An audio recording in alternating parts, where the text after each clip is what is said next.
welcome to our very first podcast, A Dose of Digital Health, where our aim is to engage with people that work across the healthcare landscape who come into contact with digital health and digital health solutions every day, well, which is usually every day now. Today we'll be speaking with GP and PCN Director, Dr Ketan Bhatt. Ketan, welcome. Thank you.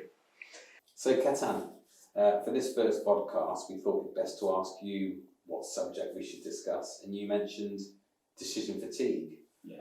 So I guess decision fatigue is something that's a challenge to you and obviously your potentially other clinicians. Can you tell us a bit more about it and how it affects you? So decision fatigue is I suppose a phenomenon that's known in many places, but applying it to what I know in a primary care or in a healthcare setting, it's the idea that you can only make a finite number of decisions in the day, or a finite number of important decisions in the day. And if that's the case with the number of patients that you see, you need to have that awareness that really you need to reduce the number of decisions, the smaller decisions that you're making before you reach a bit of a roadblock and you feel that you can't do any more significant that day. Okay, so it's blocking out the potential noise of those decisions that you're looking to improve on, is that right? Yeah, you're trying to give yourself enough headspace so that the decisions that you're left to make are the important ones, your clinical decisions. And all the other bits just become automated things, or things that are quite easy to do, that don't involve too much time or too much effort. And so you're just left with the clinical decisions, which are the most important ones. Okay, so what's the effect of decision fatigue during the day, during your working day? What does it look like if at the end of a clinic or clinics you've made multiple big decisions, you're doing everything else as well? How does that feel for you as a clinician by the end of the day? So I think mentally you can feel quite exhausted and you're making those clinical decisions, but perhaps other things have come into play. The procedures that you have to do. It might be that there is a number of forms that you're filling in as you're going on. Administrative issues that you need to solve as you're making those clinical decisions means that the number of decisions that you're making by the middle of the morning are quite a lot. And so you can end up feeling quite exhausted mentally, and you're only halfway through the day. Yeah. And so then you've got to restart in the afternoon. And so it's an awareness that is an issue. So how can you make that easier on yourself? How can you remove or reduce the likelihood of coming to the point of decision fatigue? And before moving on to how you can help reduce that, what are the effects? Are you saying that if you're making too many large decisions, or you're making a number of large decisions during the day, the efficacy of those decisions is reduced significantly? Absolutely, yeah. So when you're making the important decisions, you want to be firing on all cylinders. Everything's got to function within yourself as well as possible, so you make the best decision. And you want to reserve your energies, I suppose, is what I'm saying, for those bits. Yeah. For the important things, so that you're not left feeling so tired by the end of the day or by mid-afternoon when you've still actually got a fair amount of work still to do. And I'm thinking now about after work. So when you and your colleagues and fellow clinicians are returning to home, to your partners and potentially your children, what effect does that have? Absolutely, because your big decisions are not just limited to what you're doing in the workplace. The decisions continue before work, after work, especially, or when you're not at work and maybe the weekend, allow you the headspace to do that. So a lot of people will say, I'm absolutely shattered by the time I get home, and if you're not doing a physical job, why are you tired? Why have you become so tired? Is it because you've seen too many patients, or is it because you've had too many decisions to make, and it's just used up your limited amount of energy that you may have to get through the day? So you need to be in the best possible condition to be making the big decisions, and that's kind of the idea behind decision fatigue. Yeah, because I guess what you're saying is that we all have a finite limit. Yes. Once that's been hit or reached, everything then starts to fall away and tail away. Yeah. And if you've reached that limit during your working day, by the time you get home to your families, you're not as the person you want to be in terms of you're not a great dad or a great husband. Exactly. So in other areas, people work around it by saying they'll have their meetings first thing in the morning. Yeah. Those decisions, the big decisions are made that day, and the rest of the day is spent acting on those decisions. But whether you go for a project or how you manage a project is done first thing when you're fresh. So it's about remaining as fresh as possible mentally. And so obviously other areas or in other parts of life, they've already recognised that. So I guess the big question is what can be done about decision fatigue, and you alluded to some pointers earlier. Yeah. What can be done? And here, obviously we're talking here about digital health and digital health solutions and how they also can help with addressing that decision fatigue. Absolutely. So it's more about thinking what's going to make my life a little bit easier. And that is, from my mind, what digital health really comes into its own. What can you change and what can't you change? What you can't change is the big decisions that you're going to be making clinically. And those are the big decisions that you want to be fully in charge of and be making those decisions. But what you can affect are the bits around that take up a significant part of your clinic or part of your day. Can you make them a bit easier? Can you make them a little bit easier in terms of easier to navigate to, a few less clicks to get to where you need to get to? Can you make your system more robust so that it's going to serve you well through the morning without prolonging your morning because it didn't quite work out? And those are the bits where digital health can really affect and then make actually the job a little bit easier in that way, allowing you to focus on what you really want to be doing, which is making sure the patients are okay. So the big decisions can still be made. The clinical support or that digital healthcare solution essentially can block out that background noise of those mini decisions. Yes. So for example, if you're using a structured form that has agreed pathways, you simply follow the pathways. Yeah. You can do all those with your eyes closed. Yes. Because you know it's been agreed by a lead clinician. Yes. And accepted widely across an area. So you just do that so that your brain isn't really operating at 80% as it might have to for a key decision. Yes. It's just background 10-15% going through the procedure and the processes, and it blocks out that noise. Yeah. And I think in that way you kind of just want something, it's reliable and it just works. Yeah. And like you said, those kind of bits of how do I navigate to this bit, something's changed, it's making it a little bit more kind of easier to get to where you want to get to so you can move on to the next task. So it becomes a less onerous option for you. And that's where digital health really has to kind of help the clinician. And that's the point of it in many ways from somebody who's sitting at their desk seeing patients. So some of that background noise can still be quite complex. Yes. You're looking at prescriptions, still decisions have to be made. Yeah. How effectively does digital health deal with that, in your opinion? So we're talking about prescriptions, for example. So if you go to a previous era where everything wasn't so digital, you're not sure about the medication, you're not sure what it interacts with. Does it work for this patient? Can they have it? What else does that depend on? Does it depend on what their kidney function's like? So it's their blood test. And we're at the stage now where actually you'll pick a medication and your system will probably already tell you this is going to be okay with their medications, or actually, watch out, there's an interaction here perhaps you haven't thought about. That's several decisions and several processes just instantaneously made a lot easier so that you can actually just go through that process and then do the prescription or actually go and find the alternative. And it's all happening in the space of a few seconds.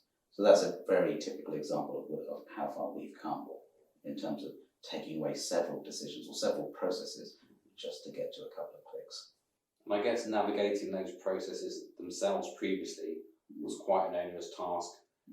During one consultation, then another consultation, that builds up over time. Yeah. So I can see how that reduction of noise is considerable. Yes.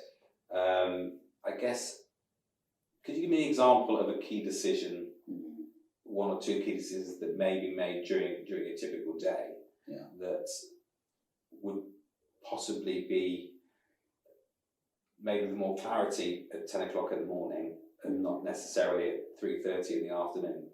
Yeah, I mean, there's several things in terms of what investigations are you going to do for this person, and what's available to me, and you'll be much fresher at 10 in the morning. Think, right, I can tackle this, because you need. I think you're kind of almost taking a step back. Think, if we say, for example, you have 10 minutes. What's the best use of 10 minutes with a patient? What do you and the patient actually want to be doing during the consultation? You want to actually be focusing on the patient, not on the other bits. Now, if you accept that some aspects and some minutes will be taken up in actually filling out a form, sending a form, but you don't want any more than that. And so if you're in the morning and thinking, well, okay, I need to organise these investigations, okay, it's a few clicks, it gets done quickly. If you reach the end of the day and actually that's an onerous task, you're likely to leave that to later and later in the day. Your work's starting to pile up because the administrative tasks are taking up far too much time, because it's not an easy process. It's not automated. It's one too many clicks. And I think that's the difference, because you're struggling to contain it all within 10 minutes when you're going through a clinic of 18 or 20 people. Yeah. So if we think about digital health now and the various solutions that are available in all the healthcare environments, but your area is mainly primary care. So the solutions that are available now, are they as good as they can get, do you feel, or with the evolution of AI, will it become even more improved in terms of decision fatigue? Will those key decisions, for example, that an AI or machine learning type system might start to make for you or on your behalf, how would that make you feel, or how do you think that make your fellow clinicians feel? So I think there's two ways. The initial way is, I think initially people feel a bit threatened when any level of control is taken away from them, and that's quite natural. But eventually, when people start seeing it as actually that's making your job a little bit easier, and anything that might make your job a little bit easier, perhaps AI has taken some level of history that you then may not need to take, or you've just confirmed. So that's actually saved you some valuable time that you may have to actually get into. So there's an obvious way that you can do it. Perhaps then you get to the next stage and think, well, okay, I need to do this referral. Which form is it? Which trust is it? And where am I in the pathway? And actually, if something's already said, well, you're at this point, you've made this decision.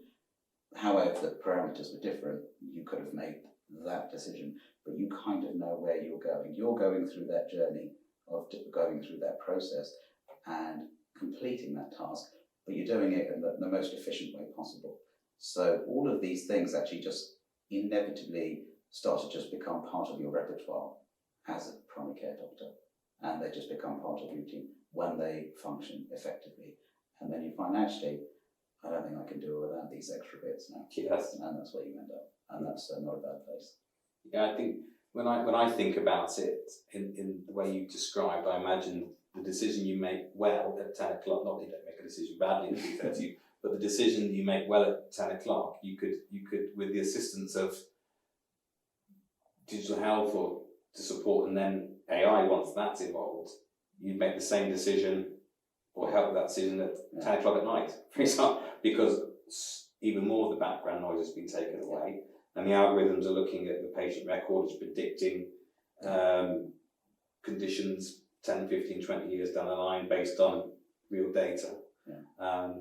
So it just becomes a really effective tool that enables you to do your work at 100% throughout the day, or maybe 90, 95%, but at a much higher level throughout the day. And it can be a good prompt as well in certain ways when you start thinking about pathways. So going to see two different doctors shouldn't involve that much of a different outcome.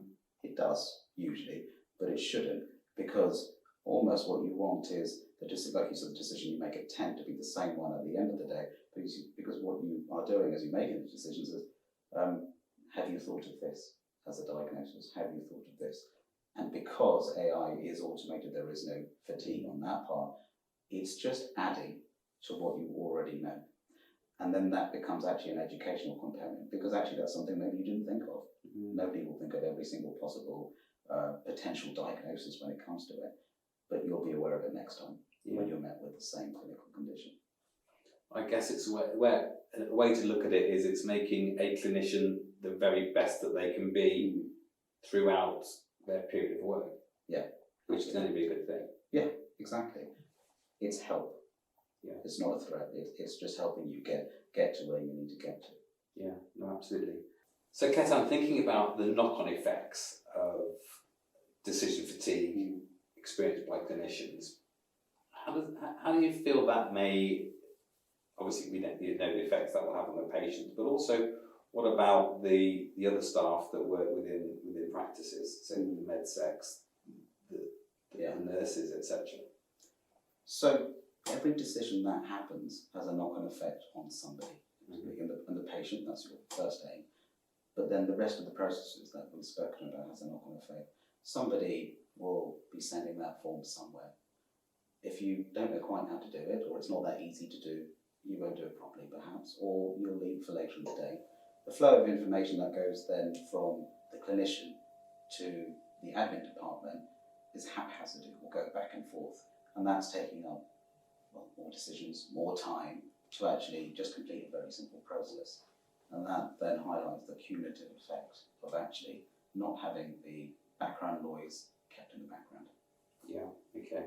And just thinking now about the patient, I guess we can all imagine what that would look like, but for a typical patient journey that may have an appointment in the afternoon, say, and the effect of decision fatigue on the decisions that are made during that consultation, I guess we're thinking now that what are the potential knock-on effects? Are we looking at misdiagnosis or maybe a potential referral, those things and more? Yeah, I think all of them are potentials. I suppose the biggest thing that comes out is when you're making an appointment as a patient, whether you make it at 10 o'clock in the morning or 4 in the afternoon, in the patient's mind, I'm seeing the same person with the same mindset. That's what you would hope for.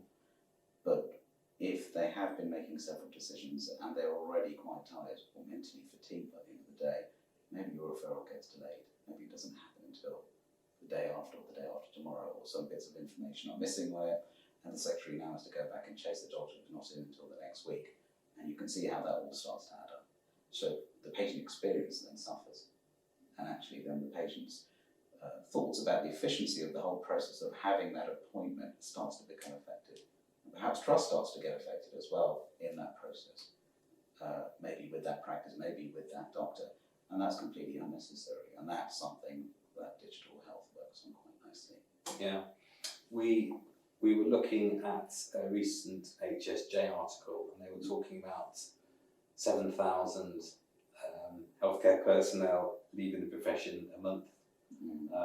I'm not saying decision fatigue has is a reason behind that, but I'm sure that work-life balance, and that's what they were talking about in the article, that work-life balance is affected by these things. Yeah.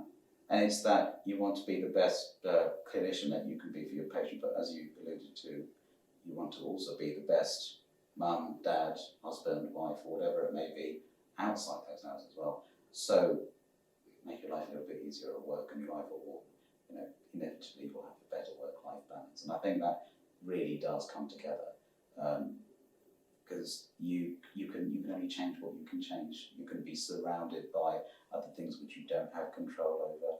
Maybe you're getting emails at various times of the day that need to be actioned. Those take up headspace.